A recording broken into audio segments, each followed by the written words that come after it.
Okay, why don't we go ahead and get started? Hello, everyone. Welcome, and thanks for joining us. My name is Robert. I will be your MC. Your host is going to be the talented artist Kyle Hackett. So thanks so much for joining us. Just a real quick introductory things. We're recording this program, and it'll be on our YouTube page a little bit later, probably tomorrow. So if you have to jump off early, no worries. You'll be able to watch it again. Or if you know anyone that wants to learn more about art from Kyle, they'll have an opportunity to do so. So I'll send the link out for that a little bit later. Throughout our program, if you have any questions or comments, please let us know in the Zoom chat or the Q&A, or you can also type it in the comments section on Facebook. Thanks so much for everyone for being here. And as I mentioned earlier, really appreciate everyone getting their holiday shopping done early so they can come hang out with us and learn about art. We have a lot of art programs that we do in person at museums or live streams over Zoom, but they're always on artists that aren't here anymore, like Vincent Van Gogh and Frida Kahlo and Claude Monet. Whenever somebody gets to ask these artists questions about their work, we just kind of have to guess what maybe they were thinking. But we have a different type of program today because we actually have Kyle here with it. He makes art now, today, in the moment. And so if we have any questions about what he was thinking when he put together a particular piece or how he got started in art, which that's a very fascinating story. We don't just have to guess, we could ask him directly. So really excited to have him here. I visited Kyle's website for a different project that we were working on, and I really liked his art a lot and reached out to him and asked if he could come talk about his artwork and his career. He's also, in addition to being an artist, a teacher. But I don't want to steal any of his thunder, so I'm going to turn things over to him. And with that, Kyle, welcome. It's all yours. Take it away. And thanks. Well, thanks so much, Robert, for the invitation to join y'all today during this holiday season as we all come together, this Sunday. I also want to thank everybody, from around the world, really, and for your time and interest in learning a little bit more about contemporary art practices and your interest, in kind of learning also about how that might relate to the practice of making in the studio. I also, have to just appreciate, Robert, your openness and also interest in art history, but then your openness in thinking about contemporary art for inviting me on this platform to share a little more insight in my own studio practice. You are welcome. I also extend my gratitude to Ed Ingebrigtsen, who originally introduced me to DC culture and history and Robert. And this was, I think, back in August, maybe, where we were in collaboration on the reparations project. And so if you tuned in to that, you may remember me from then. And so I'm very grateful to be able to share a little more about who I am. And perhaps you'll find and different ways to kind of understand how I'm thinking about those issues in my research and studio practice as well today. So before I do begin, I will say a disclaimer that the slides we're looking at today kind of span over a decade for sure of the work that I've created through time and in different contexts. I say that to say that I'll be kind of walking you through my journey as a maker and how that informs the paintings that I make. In addition to that, I say that to say that I can't fit everything in this presentation. For about every image I have, there's probably 5 that I leave out. And there's also just inherently going to be things that I don't cover or get to. And I really encourage y'all to maybe write any questions down in the chat. And for the Q&A, I definitely look forward to having a dialogue and, hearing your ideas and learning from your own perspectives and questions too. So this is just as much a learning opportunity for me in sharing my work in a new context. And every time I put these talks together, I learned something a little bit different about my studio practice and approaches to painting. So I'll begin and kind of jump right in, and I'll be moving through a series of slides that cover a range of topics, but I like to start. Let's see if I can remember this here. So I like to start with this image here that I created. Now, this is a painting that I created called A Portrait of Identity. And this is a painting really critical to the trajectory of my practice, because it's the first time that I created a painting that wasn't explicitly about art. It was about something that was personal and existed outside of art. And this was also the first time as a student at University of Delaware, where I studied my undergraduate degree, I had an opportunity to make work outside of an assignment. This was summer research. And I just couldn't believe the fact that I could get a key and a room and had an easel and some paint. And it's like you have the whole summer to make work. But so then it's like, well, what do you make work about? What do you have to say that's not framed by an assignment? You know, what is your question? What is your inquiry? And my inquiry really was rooted in my experiences as a biracial artist and student at that time, and trying to relocate my personal experiences in this new predominantly white school, University of Delaware. And so I had a friend, a good friend of mine, my brother from another mother, as I call him, visit. And this is somebody who I painted in this image, figure that I admire and love like family.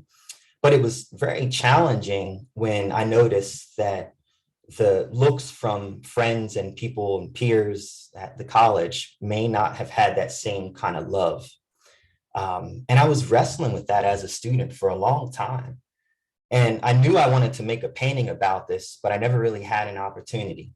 And so in this sense, this was my first chance at creating a painting about kind of relocating my own identity through friends and family members that I knew closely.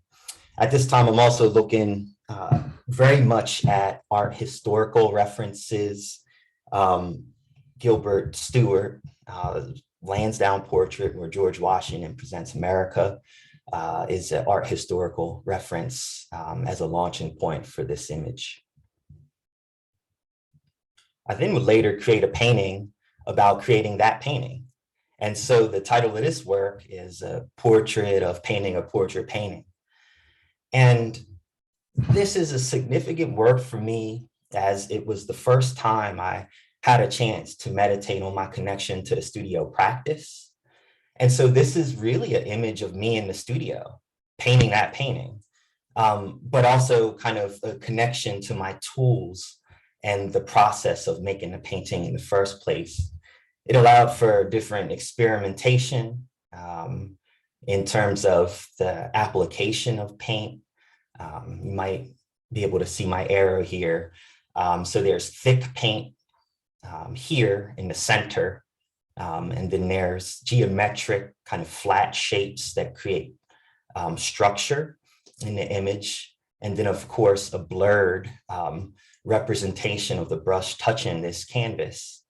And so this also, I think, for me, represented my connection, almost this, in a way, a surgical kind of precision of leaning over at the canvas and carefully crafting a figure that you have empathy with and shared experiences with, crafting them into a picture plane. And so this painting really was my first time thinking about that. And I'll also kind of put in here a disclaimer that these slides are really like again, an organized way of thinking through the work. I wasn't really thinking about that at the time. It was kind of moving through me. And in time, I caught up to that, why maybe I made that painting and why it was important. But it wasn't like I sat down at the easel and said, I'm going to make paintings about this, and that, And so I just say that because this painting is about reflection, but so are these kind of artist talks and slide presentations. I would then go on to graduate school. I studied at Maryland Institute College of Art and got my MFA in painting. And at that time, I began to really lean into painting family members and people that I knew and loved personally in an interior and perhaps vulnerable space. And so I created a group of works called Interior Series. And so this is one of 5 paintings. And it became important for me as an artist and as a painter to work across an idea, to create a body of work that where one painting wasn't necessarily trying to solve all my problems and all my questions, but rather, you know, a body of work, or if you will, an album, would begin to or attempt to try to solve that in different ways. And so this is a painting of my brother in an interior space on the couch. And I'm also thinking formally about the connections between, you know, the elbow, the leg, and the ends of the couches, and how this is foreshortened and perhaps compressed in this space. This was also one of the first paintings that I made where I left wood showing. So this is a painting on wood panel.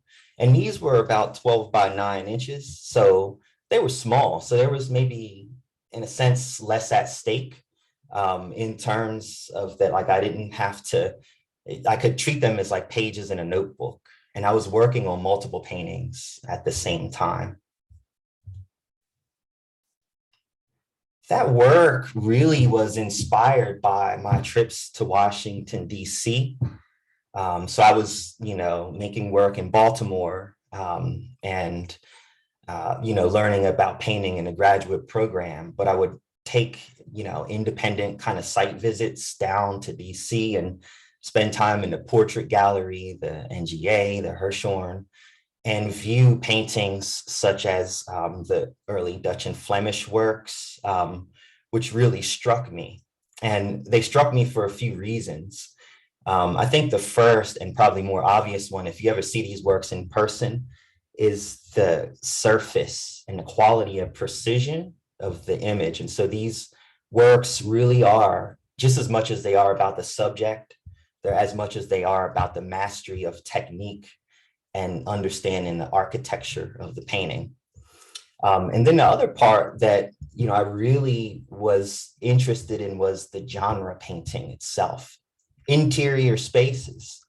You know, I'm painting interior spaces, and the early Dutch and Flemish masters were, but those images were very different than the ones that I needed to make. Why was that? Those are things I'm thinking about. And so then what can I do, you know, in my own contemporary way to talk about my experiences using these techniques? One of the techniques in my research I learned about was called a 7-layer painting technique. This technique, I think, you know, in terms of conservation, is one of the most structural and sturdier ways of working. Essentially, what it is a series of layers where artists would start with a drawing, work their way up to what's called an underpainting, which is essentially a painting to map out the light and dark values of an image. Over top of that, they would create a black and white layer that would further build the surface and map out the value. And so you see that indicated here on this copy of Vermeer's painting. After that dries, artists would then work in thin layers called glazing, where artists would take oil paint and a lot of medium, which would thin out and create transparent layers of pigment. And carefully, almost like stained glass, kind of layering thin colors over colors to create realism. This is an indirect painting technique that these, you know, paintings used. But I also found the ingredients or the formula to be a bit of a way to unpack my own relationship to this idea of mastery. because folks that look like me during that time certainly wouldn't have access to this secret knowledge, this way of building up layers, but then also being able to wait and let things dry a week or weeks before layering, right? So there was a certain kind of unpacking that I wanted to do. And I became really confounded with this notion of removing color in order to understand form. So in other words, right, the form would be the black and white layer, and then the color over top is the color layer. And I found that compelling, I think, conceptually, but also how I can maybe talk about my own contemporary insecurities of race, class, and social standing, and this idea of this constructed image. So I'm spending a lot of time on this because this really is the driving force of my work today. And these are things that I'm still wrestling with in my studio. After kind of thinking about these techniques, well, I figured I'm going to try it, right? I'm going to kind of learn this formula and paint with that strategy of building up from the drawing and then the kind of underpainting layers.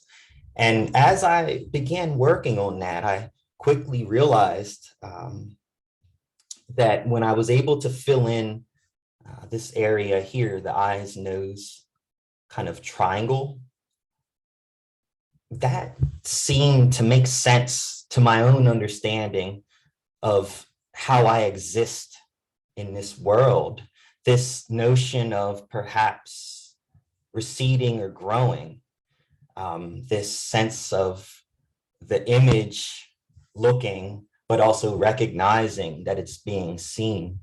And so I actually stopped making this painting. Originally, I had intended to create this image, in full color and everything, but I was reflecting along the way of building this image and thinking about the level of finish and how perhaps something unfinished could speak more poignantly to my lived experiences as a biracial artist of color working in the 21st century. And this would begin to kind of take shape in other ways. I would also create studies dealing with the face, and this time a profile. So I'm trying to simplify, the image, this self-referential image, a frontal view and then the side view. But at this time, I visited a exhibition really about race at the Maryland Science Center in Baltimore. And I learned about Alexander Camper, a biologist who really used the biology and structure and anatomy of African Americans to further divide race. And what I wanted to do was I wanted to kind of put my profile on this idealistic structure that Camper created that measured the facial angle and see how it compared. And so essentially this idea of the facial angle was something that was in proximity to animal. It was in proximity to the wild. And so the idea was the lower your facial angle, like this line here, the closer you are to alligator. And the broader and more, open your facial angle tipped forward, the closer you are to the ancient Greeks and Romans. Again, a very racist kind of biological study, but nonetheless something that I wanted to kind of pursue and figure out, not only my kind of profile connection, but also the concept behind this. And this was also one of the first paintings that I created where it was oil on paper, which was a very unique experience working in that way, particularly with this gray kind of underlayer in the gray graphite. I began to continue studying, thinking about masks. And I made a connection, from 2D to 3D and attempted to create a life cast of my face. Long story short, this didn't work. I spent probably about 2 hours underneath of this goop right here with these McDonald's straws up my nose, and that stuff never set. And for me, it was probably a blessing in disguise, because instead of this kind of achieving perfection, or this perfect kind of sculptural form, what it allowed me to think about was psychology underneath the veil. At the time, I'm reading Ralph Ellison, I'm reading Frantz Fanon, I'm reading Cornel West. I'm thinking about these issues alongside of my painting. And so by this actually not measuring up and not working, I was able to reflect even further on feeling trapped and unable to communicate with my assistant at the time. And I remember, I'm not able to talk, but I had to kind of write down and hope that I can write on a piece of paper my thoughts in terms of instructing. And I was patient and patient. Wait another 30 minutes, wait another 30 minutes, let's see what happens. It never set. And I can also say somehow I had a sense that this mattered, like there was a weight to this gesture, perhaps even performance in my studio, where I ended up managing to capture a photo shoot with that on my face alongside of that painting. And so I could tell that this meant something, but I didn't really know how to locate it yet. The thing I can say is 3-4 days later, I was still peeling this goop out of my eyes. And when I first could open my eyes, it was almost like a rebirth or something. I could see again and, speak freely. And so it was a very powerful failure in my studio. That experiment led me to think about this connection to photography. I think this staged photograph, and particularly photographs from the 19th and 20th century, these kind of precarious modes of image making. My research led me to this photograph on the left, a photograph of Nicholas Biddle from a visiting card. Nicholas Biddle was one of the first documented figures injured in the Civil War, first bloodshed. And it happened in, I believe, 1863. At that time, I was actually living on a street called Biddle Street in Baltimore, which was also pretty ironic, and especially thinking about names and the great banker, Biddle, and how that might also relate to ownership of image. This image was reproduced in 1863 and so on to raise money for the Union Army in the Civil War. And so this image was reproduced. And I thought about that when I wanted to make a painting. Well, what happens when a figure is perhaps objectified? And, how do we also capture these photographs, right? With long exposures, and does this figure have agency in how they want to be seen? So what I did was I actually created a painting of that kind of thought process and concept behind Nicholas Biddle and this visiting card. And this really sparked, kind of the future works that we'll see in these slides. But essentially, I began thinking about the notion of this constructed image. What can we trust and what can't we trust? Who has ownership? Putting myself in sitters from historical photographs, trying to get into the psychological state of the sitter, and then painting that. So I created this painting called Progress After Biddle on plywood. There's a level of unfinishedness to the bottom of it as well. Thinking about growing and receding, in addition to the unfinishedness using the 7-layer Dutch and Flemish painting technique. So I really became really interested in this, using contraptions to perhaps objectify or or hold a sitter in place, and the measures in which, the images were made, how long people had to endure these metal braces and fixtures to hold a pose, but then also what pose you chose, and how that might also relate to how you want to be seen. And so in my studio, I would begin to create structures and backdrops almost, theatrically.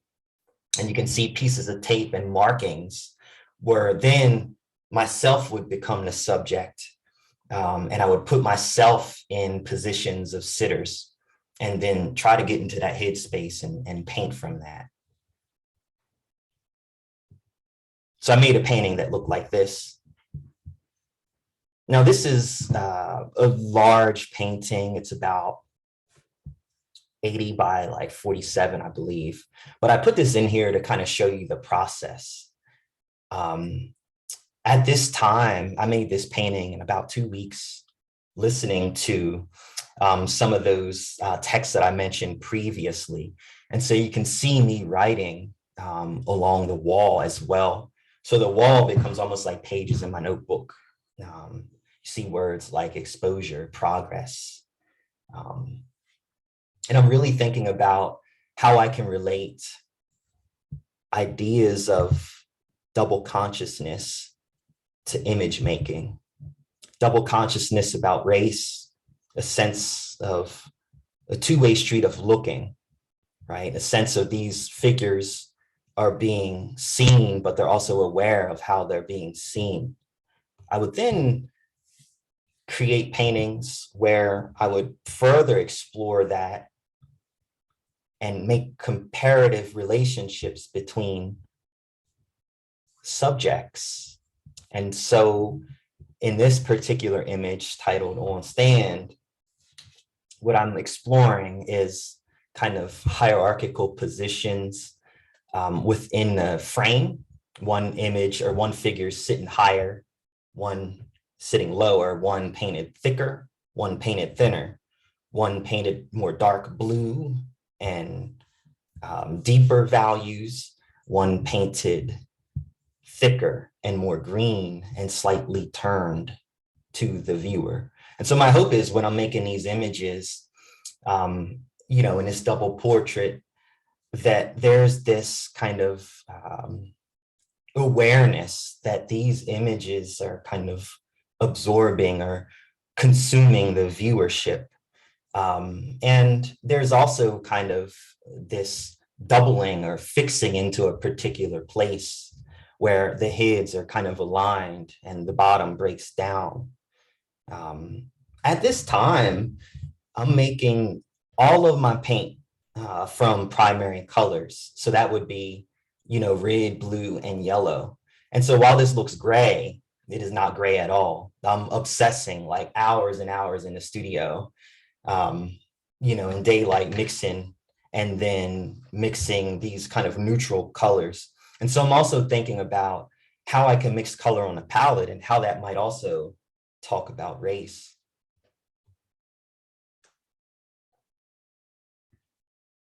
It's a peculiar sensation, this double consciousness, this sense of always looking at oneself through the lens of others. If one ever feels as two-ness, an American, a Negro, two souls, two thoughts, two unreconciled strivings. W.E.B. Du Bois, The Souls of Black Folk, 1903.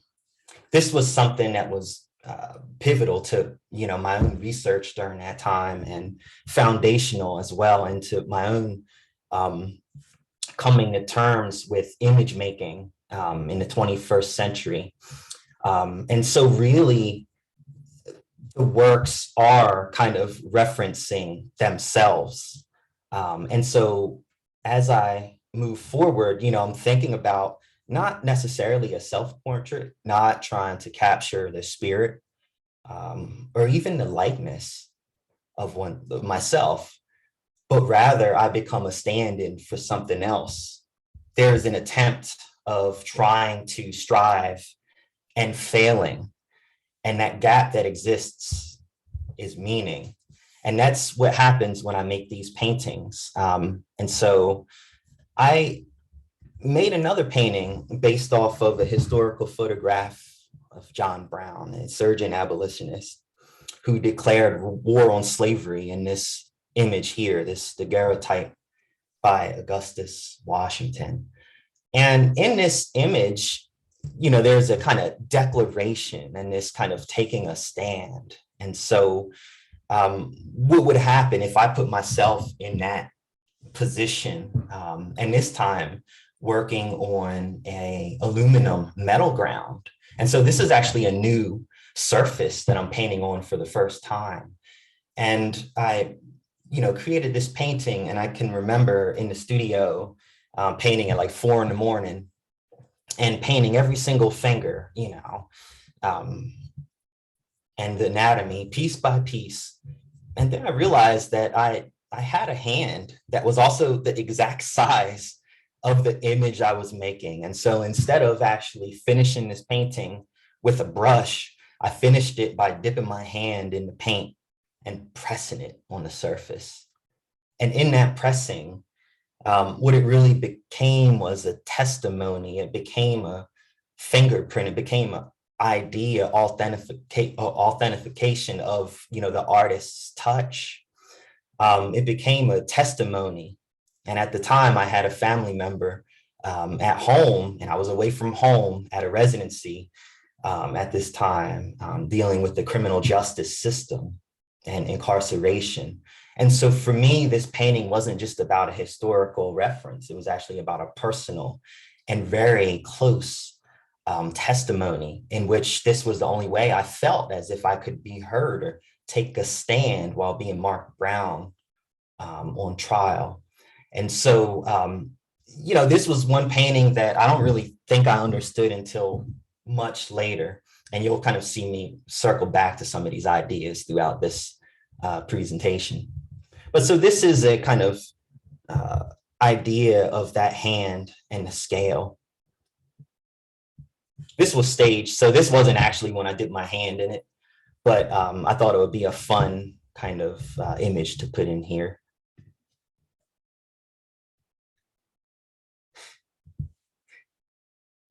So that is my way of saying that not all of these reference photographs work. When I'm setting up these self-referential portraits, most of them I don't use. And so I might take 100 images and turn my head, raise an eyebrow, raise a thumb, and I'm kind of picking, a few to work from. But the ones that I don't use become discarded, and they become kind of used up, if you will, shells or masks that I had laying around in the studio. And I began kind of playing with them in the studio, hanging them on the wall, putting them on the table. And so this is an example of that, which would further inform a body of work that runs alongside of those portrait works. And so this kind of next body of work really involves Vanitas paintings created from discarded self-portrait reference photographs. And so I'm thinking about this idea of being quickly compressed, bound, fixed, and even doubled. And what happens if you have this flat image that then becomes a sculptural form? It becomes an object. The image becomes objectified. But these also, you can see in the titles, after Baltimore, after inauguration, a view from Northeast Washington, D.C., that these also are like journal entries to me, and they're part of my life. And so as I'm moving throughout the Baltimore and D.C. ecosystems throughout these, this decade, really, these images also embody that and those experiences. So this is an example of that. I would also begin crumpling up exhibition postcards as well, in addition to, reference photographs. And so similar to that image of Nicholas Biddle, I'm thinking about this reproduction, the reproducible image, and what's kind of lost with that as well, but then what also is gained. And so the painting really becomes a living record or a reflection about my initial need to discard. So this kind of 10-second crumble, now I'm painting for 200 hours. So what happens? What am I forced to reflect about in that kind of slower gesture, reflecting on this faster gesture of crumbling? I was also making paintings that had a similar energy at this time, but now I'm thinking more explicitly about removing areas of the image. And so if you can see at the top even, you can see how color begins to breathe through and underneath of this gray layer. And so there's this kind of way of showing structure underneath of the image and how I'm thinking about all that as a facade, as this notion of the under layer, this kind of, to what extent can we trust the image? To what extent does it break down? And so certain areas are thinner and thicker. And in person, if you were to view this, you would even see notes, graphite notes to myself, if you stare long enough at these images. I created a painting titled After End, as well, thinking about this idea of finish and what happens now when I create a seated figure, not looking directly at the viewer in an interior space. And so I'm really thinking about the psychology here. If the figure's not viewing you, there's a power shift. You're allowed to view all over. You're allowed into this space, right? And so this was quite a large painting on canvas. And one of the few actually works on canvas that I have in this presentation. So around that same time, I was honored to have my work in Baltimore City on the billboard above Penn Station or near Penn Station. And, it was incredible to kind of see my work blown up at that scale, but then also, thinking about this doubling, of the image and the reproduction of the image as well, as I discussed previously. I'm moving around at this point.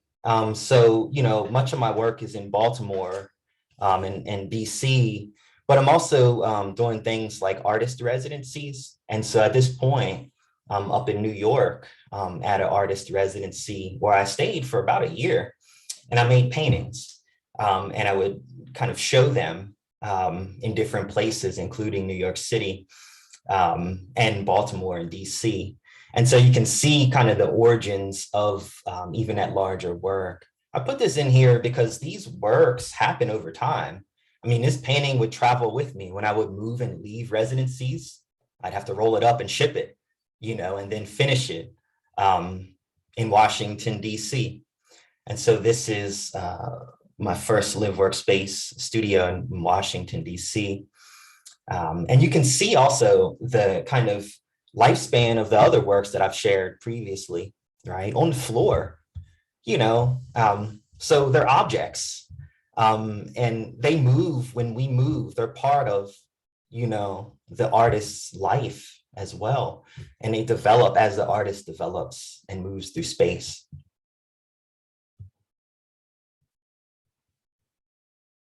At that time, I was thrilled to be able to teach high school, and I was teaching in Washington, DC, first teaching at St. John's High School and then Archbishop Carroll High School. And I had the privilege to curate a show that included this work, along with, towering figures like David Driscoll, Kevin Cole, and so forth. But this painting was one that spoke to me, and Romare Bearden's, Mountaintop, thinking about this kind of figure in this position of, sharing knowledge, sharing experience, and also the attire, right? But then also thinking about formally the structures as well of how this image is made, this constructed image, if you will. At about that same time, I was privileged to be able to return to where I studied at University of Delaware and speak at their convocation. And a few years later, I had the opportunity to speak at my high school and share my words with those graduating seniors. This would inform, so this would further inform my work to come. But at about that time where I was at University of Delaware, I had work in the museum at University of Delaware. And it was the second painting I showed in this slide show, a portrait of painting a portrait painting. And it was really a full circle where this image was reproduced and put on the outside of the museum, about 20 feet from where the painting itself was made, about 20 feet from my studio that I had as a student. And so I was very honored to kind of be part of that show. And now the work lives where it was made. So I was very thrilled to have that, you know, while I was also there sharing with the seniors. But as I mentioned, the regalia and kind of this idea of graduation, the symbolism of the gown would begin to play a role in my work. And I would think about not just kind of the outward view symbolically of what, you know, it means to wear these, you know, this attire, but also psychologically. And so in this sense, you know, the figure is not looking directly at the viewer, eyes are closed. I'm working on metal again, but this time I'm scratching it. I'm sanding it away.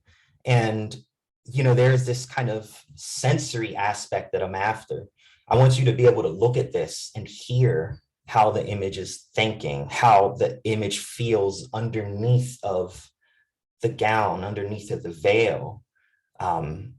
What happens if you're able to slow down and get inside of the surface of these figures and suspend your judgment? These images are painted thick and thin. And so in person, you would see colors underneath. You would see gestures and sanding underneath. And so they really do ask for slow looking and to be kind of viewed also from different angles where the image will change over time. So, you know, I'm really thinking about how these images are built now and what is exposed and what is covered. You can see actually the after judgment painting is right there in the background. And I have the reference photograph of that on the painting in the background as well. I would begin to further explore this kind of overhead shot, this overhead view, and working on aluminum, but now in this kind of narrow space. So what happens if I compress this rectangle that the image sits in? And now what happens if I use marks and paint thick versus thin on top of a brushed aluminum? Can you hear static? Can you feel energy around parts of the figure? And so in my own brain, I'm kind of associating that energy as those braces and contraptions that might hold a sitter in a particular position for 20 minutes to get this photograph, right? And so I'm really hoping to animate this static image with that. And in this, you can kind of see there's like a red orange underpainting. And so I am still kind of working in this, 7-layer painting technique, but I'm really exaggerating the colors underneath and thinking about bright, almost fire underneath of the smoke, if you will. So I'm trying to kind of slow down and delay, what's underneath to an extent, while at the same time showing my hand and mark and touch to the surface. That would inform future work like this. But this work is one where I'm still exploring in the studio, but I'm thinking about now, right, this kind of rectangle within a rectangle. and the silhouette. And so, how can the silhouette at this point authenticate this figurative presence, show a proximity to the space? So this is about a one-to-one relationship. This is about the size of my silhouette as if I was standing right there. And so what happens? How does that kind of play psychologically with the viewer? I'm actually at this point, taking a blade and I'm scratching the surface underneath. So I really want it to feel like this image is slipping and sliding around and undulating on top of this scratched metal. I began to, explore these works. And so you see things like tape, doubled silhouettes come into play here. One of the most recent paintings. This one is on copper. And as I'm mixing paint, I'm now thinking about the temperature of the metal as well. So it's no longer just limited or thinking about, the 7-layer painting method. I hope it's having a conversation with the support that is painted on. That began to kind of fold back into figurative works. I created this painting called After Attenuation. And this painting is thinking even more explicitly about framing and reframing the image.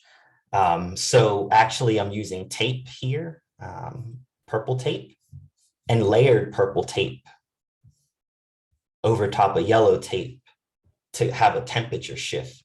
This work looks very different depending on where you view it from because it's painted on aluminum. And so certain areas are backlit at certain times of the day. My hope is that it kind of forces the viewer to slow down and really look inside of this boundary right there. But that is actual tape painted on there. Another painting I made used green tape, but this time, these are on the sides, the only two real pieces of tape. The tops and bottom are painted. And so I'm thinking about, this image fixedness, I might call it, versus the inflection of the image. So the fixedness is like holding it in place, and the inflection is like the breaking point, or when does it break down? And so in this particular image, the top and bottom is constrained, but the sides are removable. I'm playing in the studio as well. And so you can see me exploring the crumpled paper photographs here with different tools now, but you can see kind of how these works are really developing over time.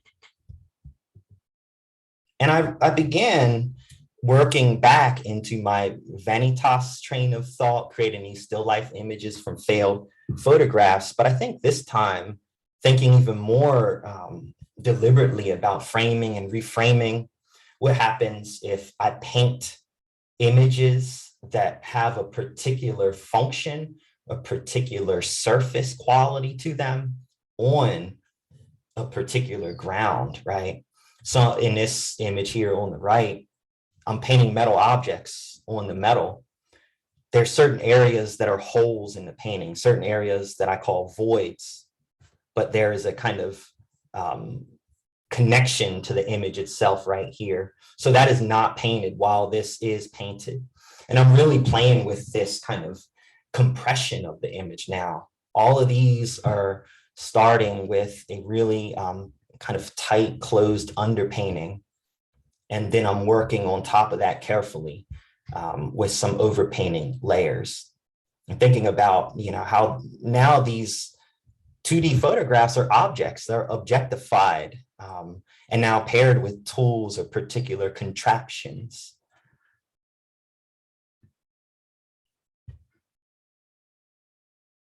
I began, to play and think about the direction of the brushed aluminum versus non-brushed aluminum versus wood panels. And in this particular image here on the right, doubling or pairing. Now, this image is actually created based on a photograph of my grandfather that I didn't know I had, or that I never met.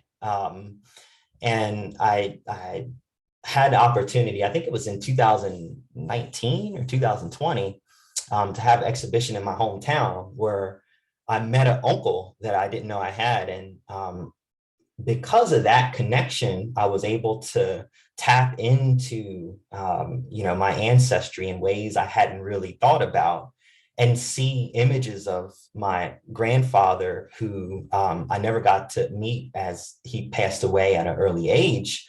And so the first time kind of seeing this image here, right, that wasn't my own, felt incredibly familiar, because I'm like, I painted that face numerous times. And so there's this kind of, I think, connection to how I'm thinking about family as well. And this idea of the double portrait historically tying people together, whether it was for marriages or siblings or family, right? There's a kind of point of comparison. So I'm thinking about the tradition of that as well in this image here. I would try to combine these silhouette figures with these Vanitas kind of crumpled paper works. And this is, I think, the largest one I've made so far. So it's 58 by 38 inches. So it's, these silhouettes are a little bit bigger than life scale as they would be. And so this stuff is working simultaneously in the studio. I then created this painting. This painting, combining the figure with the silhouette, but also the planes of the pictorial space painted on copper. And so, the image is staring at the wall, the silhouette, but also reminding perhaps the viewer that this image is being viewed in that similar fashion. This painting was a very, quiet painting that I made during the pandemic and during the summer of 2020, during social unrest and marches downtown in Washington, D.C. And so I was there, and I was in Washington, D.C. at this point in about an 8x6 studio in Northeast D.C. making these paintings. Interestingly enough, these paintings would sometimes brush up against politics. And I had an opportunity to have a show at Baltimore City Hall pre-pandemic. And this was a private walkthrough with the mayor at the time during a public opening. And so it was this kind of weird dynamic where there's a private walkthrough, but a public opening. So there's a bubble of, Secret Service around us, and my friends and colleagues are there. And I want to be like, hey, come on over here. I want to talk and share these different things, but they can't get through, right? And so there's this kind of dynamic happening there that I'm thinking about, and I would bring into my studio, and I'm now making paintings about that. And so you can see that image here on the right. And then also work as objects, those previous works I showed. And I put this in here so you can see the variety of, how this image looks in different light. So this is from the summer of 2020 in Washington, D.C. And so you can see on the bottom, I have, paintings around me that I'm working on in that 8x6 studio, very small. But it became kind of a moment for me to slow down and, come to terms with, I think, the things I'd already been thinking about, and also the solitude in my own work, but then get out and use, my environment also as a way to research and become part of a critical mass. And it was a moment where, I could feel the weight that this was way bigger than any one painting I would make or any one moment. And that, the work inherently embodies that energy. I'm not trying to depict, politics or depict or illustrate particular moments in my work. I hope my work can kind of embody and carry some of those lived experiences there. And so I would be painting in the studio, and then I just, went out and, went downtown in DC. And so it was a very kind of powerful moment that I'm still thinking about in my work. So part of it also can be research in terms of the politics that could be a driving force of the work. And so I put this in here as the kind of, in the beginning, I mentioned I had the opportunity to share ideas and thoughts on the reparations project. And so this is a screenshot of that event during the first piece we did, I think in August, where I read the bill HR 40. And so what I found is that this work actually has been very useful in terms of my own understanding and reflection of critical texts as a form of research for my own practice, my own paintings. And so I'm reading these things and painting at the same time. Some current work also working on a commission in 2022 for the Dulles Airport. And so this will be a series of watercolor works, a group of 4.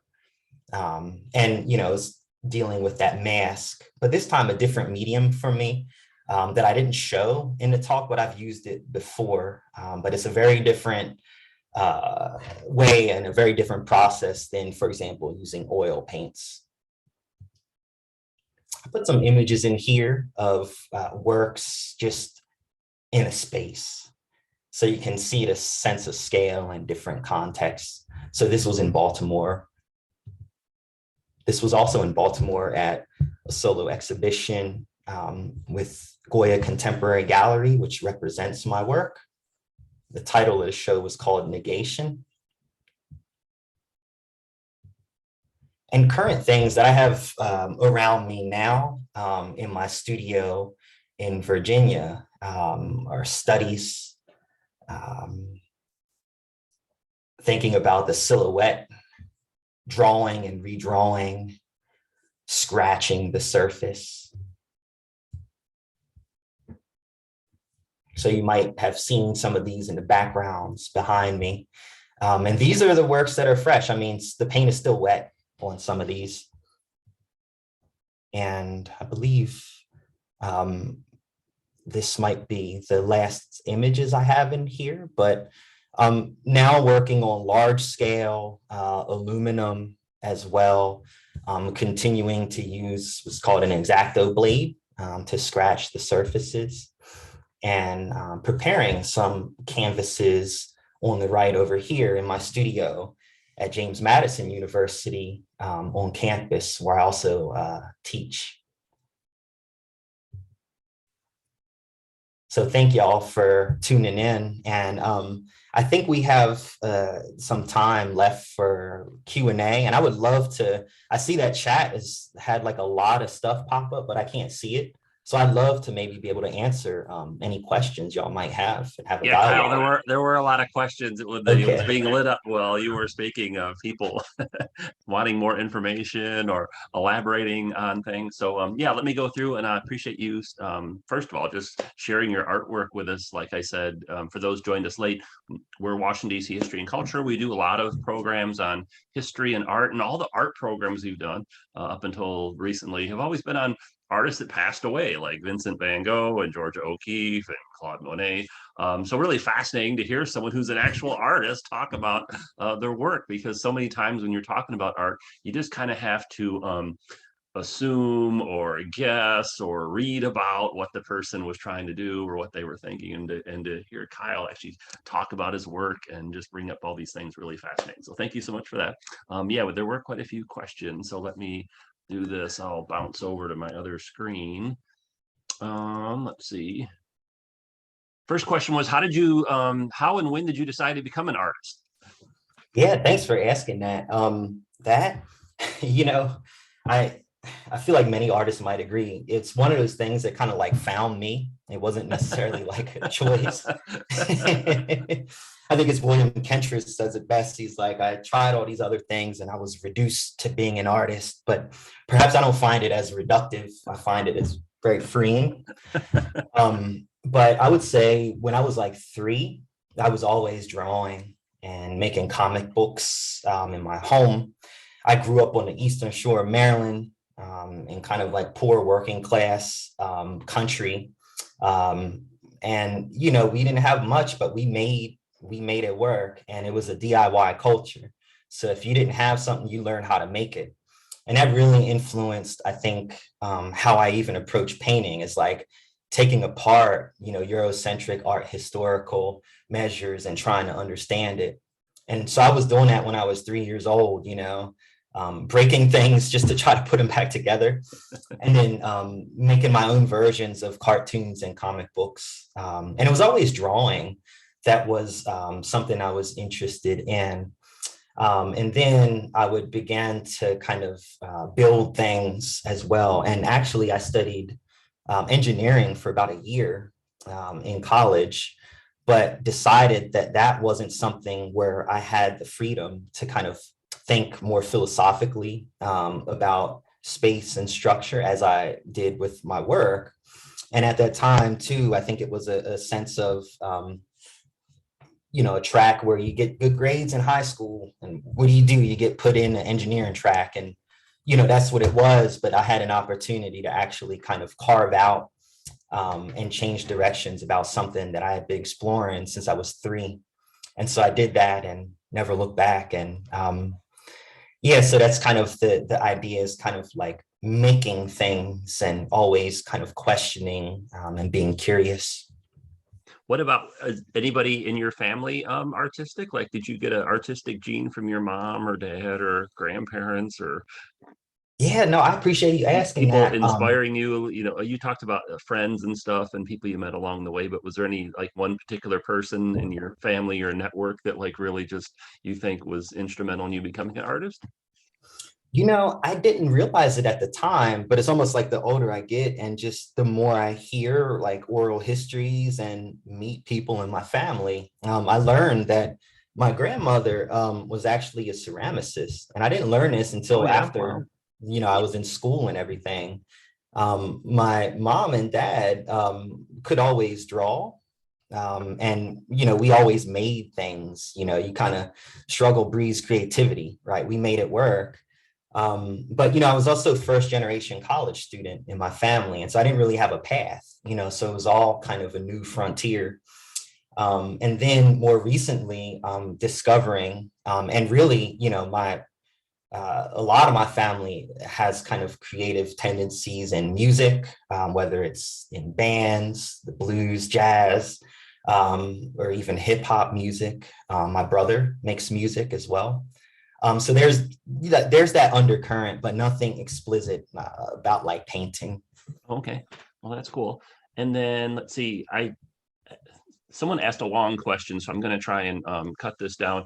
They were talking about how you have to make a lot of decisions when you're an artist, and as you get more experience, do you feel like you're more decisive and like, okay, this is what I need to do, or when you start out, are you kind of struggling like, well, gee, should, like someone was asking about how do you, this will be like a second question. Someone's asking, how do you decide to make works that are horizontal versus vertical versus square? Do you do you feel like the decision, I guess the question is, do you feel like the decision-making process as an artist, you get more decisive as you get more experience, or is it always just a challenge to figure out what type of material to use and what format and all that kind of stuff? Yeah, no, another great question. And it's something that, you know, I try to teach too a little bit in, you know, and share, but it almost becomes like an equation of inquiry. And so you change one part of the equation and everything else changes, right? And so I actually teach painting as like a series of decisions that, you know, could carry weight and have meaning. But at the same time, you know, painting, right? Like everything is there on the surface. So it's also like things you do or don't do, you got to kind of own it. It's like, you know, it's there. And so in my own work, I think scale is something I certainly would start with, thinking about power structure. Do I want to kind of have the painting take up space on the wall and have a physical presence? And so that might kind of like determine the size of my canvas. But I would also, when I was studying graduate school, I would go down to DC and I would actually just like the portrait gallery, I would go on the second floor and study presidential portraiture. And I would actually just look at the scale of the work and like try to feel what it did to me, like to my body, and then try to like maybe recreate that. So that's one way how I think about scale. The orientation, whether portrait or landscape, and this is a kind of formal thing, but a portrait, right, is a more formal and perhaps lends itself figuratively. Landscape is a more kind of slower read or calmer mark. I think about like laying down or sleeping, right? It's a less activated space, but it still can be charged and vast. And so I think about that in terms of the type of space I want to make. Do I want to make a deep space or a shallow space with the image? And then I obsess over like wood and metal. I'm that person in Home Depot or Lowe's just laying everything out on the floor. And if it has a certain mark on it, I can't use it, or, and I have ideas already, but I'm like a kid in the candy store kind of, wearing it like a loose garment. Like I have an idea, but I'm ready to change it if I need to. Oh, okay. That makes sense. Okay. And then I wasn't sure what work this was applying to, but someone asked, can you talk more about your lighting and the decisions you make around lighting? I don't know if that was related to a particular work or not. Yeah, no, that's another good one, because painting really is this light. is a smart group. People, Yeah. actually, one of my favorite parts, I always tell people this when I do these programs, my favorite part, one of them is actually reading the questions and the comments people have, just because they ask a lot of really fascinating things that I wouldn't have thought of, or bring up points that I never considered. So yeah, no, I kind of want to save these too, because they're helping me think about. Okay, yeah, I'll do that for you. I can copy it and then shoot it over to you. Okay. Yeah, thank you. But no, these questions, the idea of lighting is one where I think about two kinds of lighting. The illustration of the light, or the depiction of the light in this, in the image, in the scene, and also the lighting of the surface of the painting. So like a more material or physical light. And it wasn't until I started working on metal where the kind of back plane of the canvas or the surface would reflect, and a figure would actually look like a silhouette. And that actually got me to think about painting, actual silhouettes. So that's one way how I was thinking about light. But then the other is kind of, and as it relates to the imagery, again, the type of space I want to create. So if, I have kind of a very controlled lighting system, what falls into the void or what falls into the darkness versus, what light is being shed on, and how does that kind of suggest color, and then even what's underneath of the layers. And so light is very much structural, and it's really a lot in paintings. And I feel like a lot of artists, most artists in some ways, would be fascinated with light. It's also time. And I think that what I'm really after in my work is, and it's perhaps my position on painting, is like, in painting, you're creating this. Anytime you pick up a brush, you're contending with the past, the history of painting, but you have an opportunity to make a mark in the present at arm's length, and then perhaps open up possibilities. But you're creating a static image that is, you have an opportunity to animate and put life into. And that's the one thing I really am interested in terms of painting, as opposed to other media, is that when you're standing in front of a painting at arm's length, like you're in that same spot that artist was when they made it, and you're contending with similar things and even different things depending on, contexts. Whereas in photography, you don't always know how far away the lens was from the subject. And so light is, not just a depiction or illustration, but it's like the time and the presence of the image as well. Okay, so it's kind of like the relationship between the light and the object plays a part, and it sounds like. Yeah, because you sometimes, like in person, you would have to move in order to see the image clearly. And so it's a manipulation of the viewer and also a manipulation of the view. So a lot of these images are really shiny in person, and then some areas aren't. So they're really kind of, trying to work the room a little bit and create motion.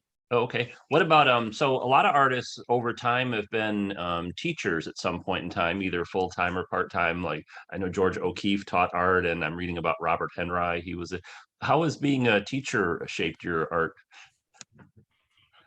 Yeah, I think it's really helped me gain clarity on um, the language, the visual language, and not just the verbal language of the work. It also, I think, has helped me contextualize different ways to communicate skills. And I teach, both conceptually and technically. And so like there's this idea where one informs the other.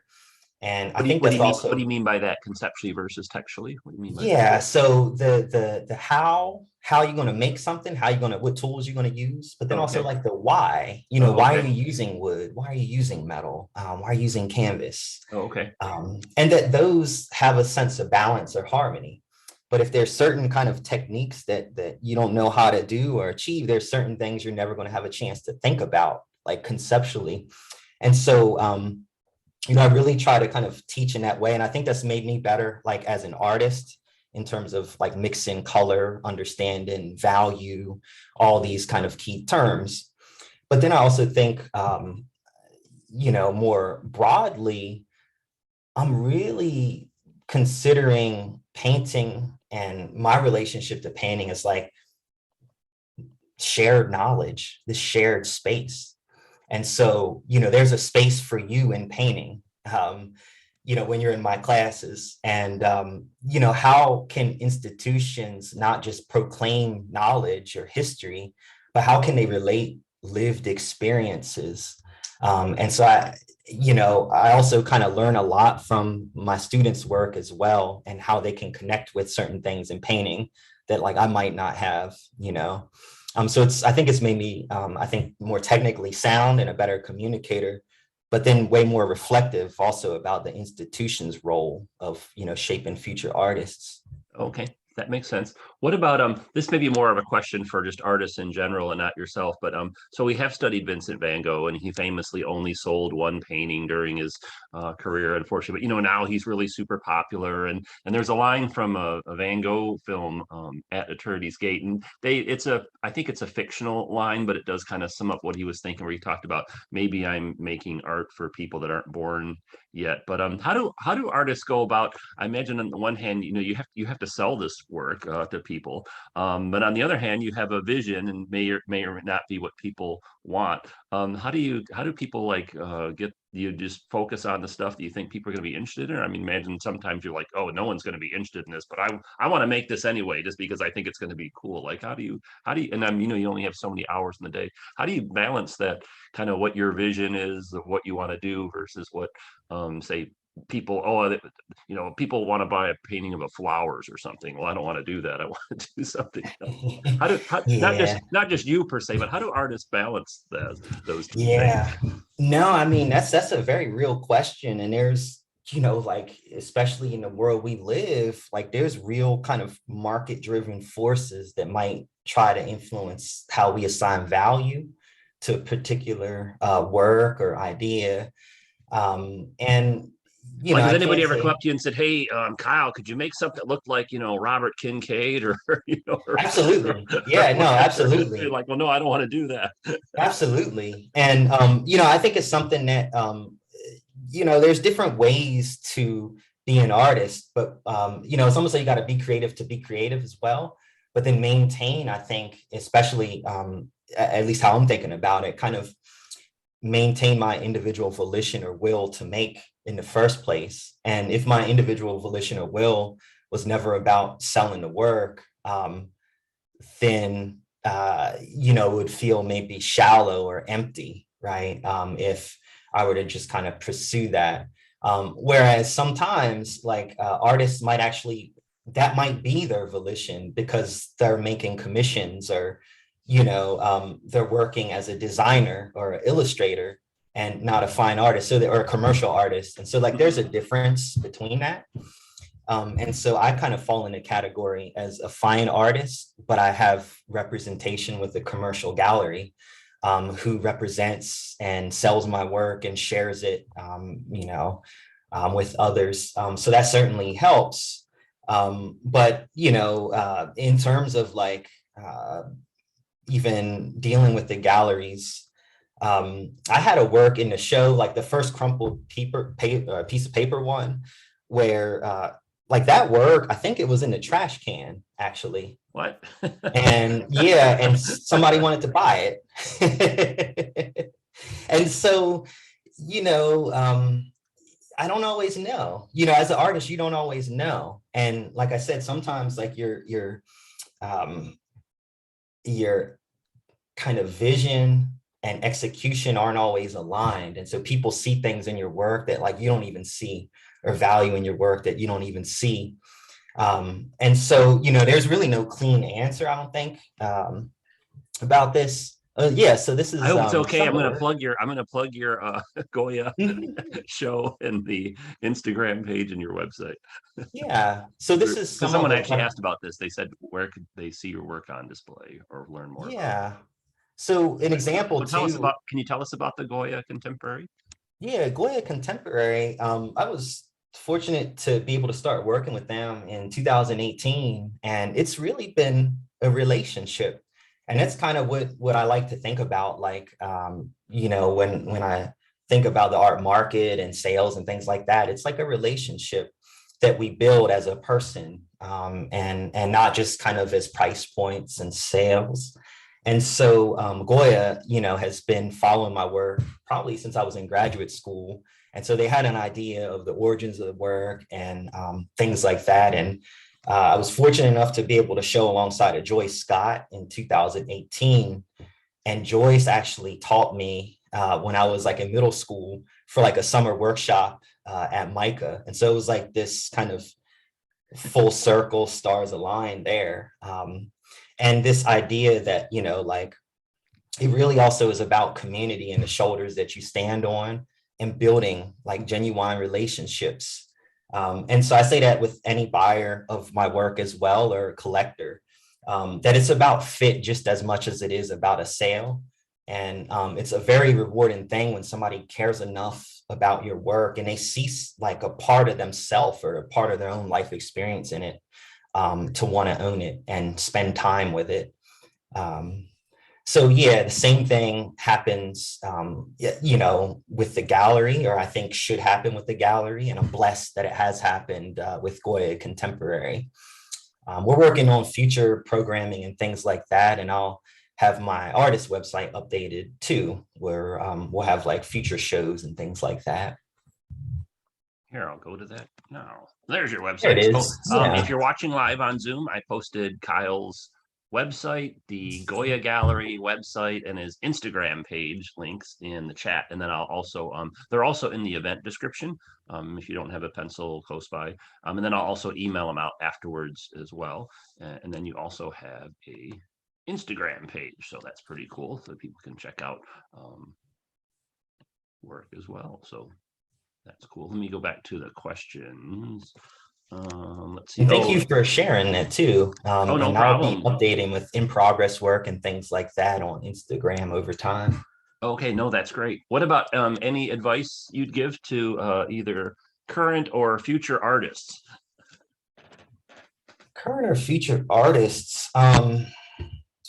it's I would, and this is something I think that I'm working on and always thinking about, is just this is a long journey, and it's okay to not have it figured out. It's like being an artist is being okay with uncertainty, and like trusting your ability to persevere, which might mean success, as an artist, is like perseverance in general and the ability to keep making. That's the one thing I can say throughout my own trajectory, is like there are times where you know, I just kept making. I didn't have a studio. I made work in my bathroom, or I made work on my fire escape.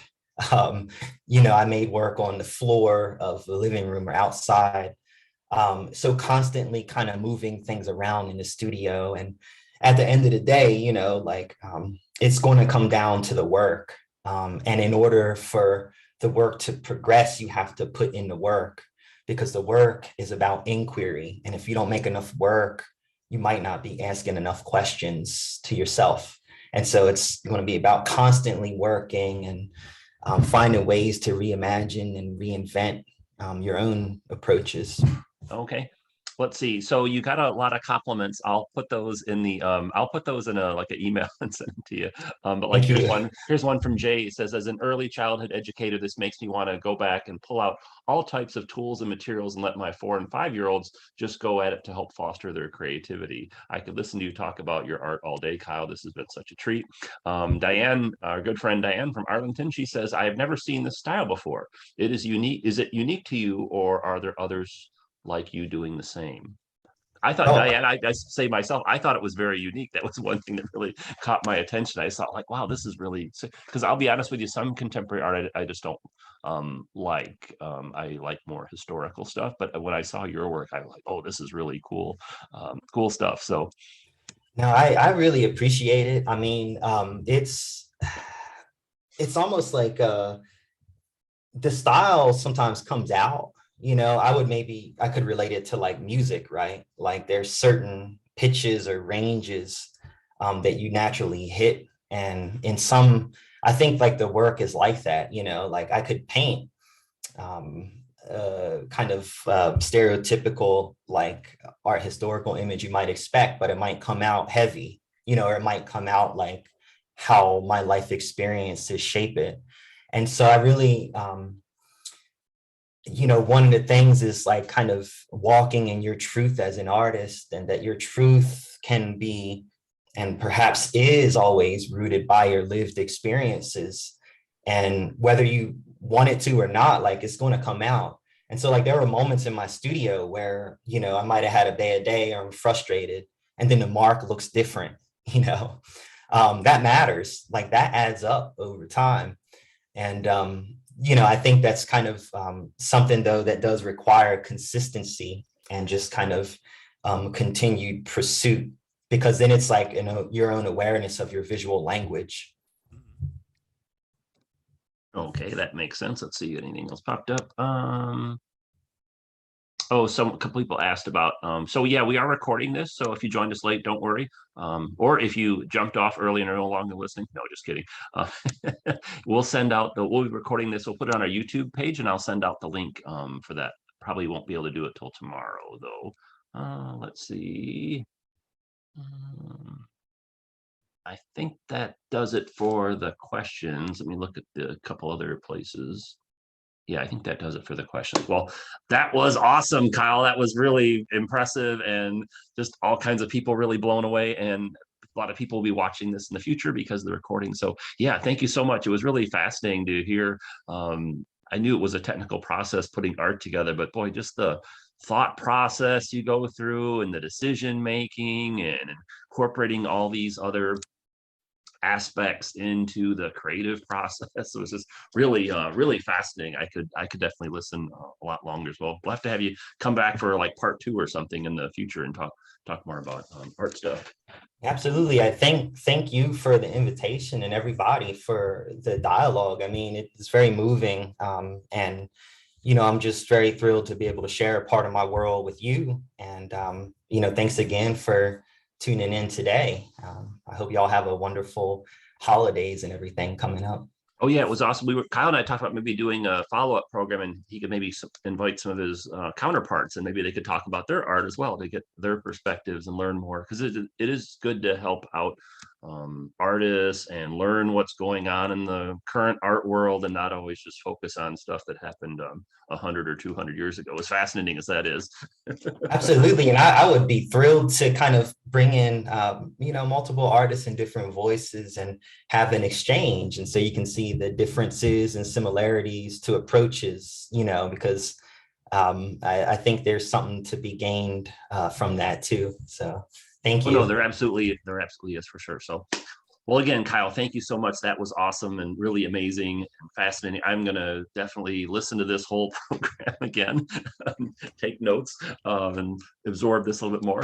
And thanks to everyone for joining us. Have a great rest of your Sunday and rest of your weekend. Stay safe, and we'll see you next time. Thanks, everyone. Take care. Especially thanks to Kyle. Thank you. Advice as well. Absolutely brilliant. Oh, thank And you. all the things, and because the presentation was did wonderful. Oh, thank you, Ryan. Appreciate that.